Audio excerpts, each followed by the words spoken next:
এদেশের পক্ষে কথা বলতে গিয়ে আমার যদি সংখ্যাগরিষ্ঠ মুসলমান ডালা হবে হবো ভাই, সমস্যা কোথায়? আমি তো এই দেশকে বিক্রি করার জন্য তোমার মতো ভিন দেশের পক্ষে কথা বলি নাই। দেশপ্রেমিক এই দেশে কোনো মূল্যায়িত হয় না, দেশদ্রোহীরা মূল্যায়িত হয়। কিন্তু আমার মতো দু চারজন লোক যারা এই দেশকে ধারণ করে কথা বলে, তারাও বলবে যে এরা মুসলমানের দালাল। এরা কিসের দালাল?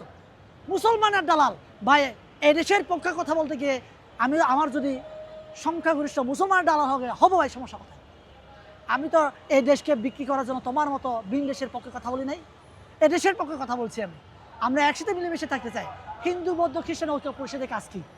তাদের কাজ হচ্ছে মুসলমানের বিরুদ্ধে ওই মানে সাধারণ হিন্দু ভাইদেরকে, সাধারণ বৌদ্ধ ভাইদেরকে, সাধারণ খ্রিস্টান ভাইদেরকে উস্কানি দিয়ে এই যে প্রেস ক্লাবের সামনে গাড়ি ভাড়া দিয়ে বিদেশের টাকা নিয়ে এসে মুসলমানদেরকে গালি দেওয়া।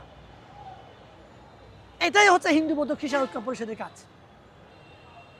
তাহলে সরকার তাদেরকে ডেকে ডেকে আবার তাদের সাথে মিটিং করে। শুধু এই সরকার না, 54 বছরে যে সরকার ছিল এই সরকার তাদেরকে ডেকে নিয়ে এসে মানে জামাই আদরে রেখেছে। জামাই আদরে যে ব্যক্তি দেশের বিরুদ্ধে চক্রান্ত করে, সে ব্যক্তিকে জামাই আদরে রাখলে ওই ব্যক্তি দেশের বিরুদ্ধে চক্রান্ত করবে না তো কে করবে ভাই বলেন?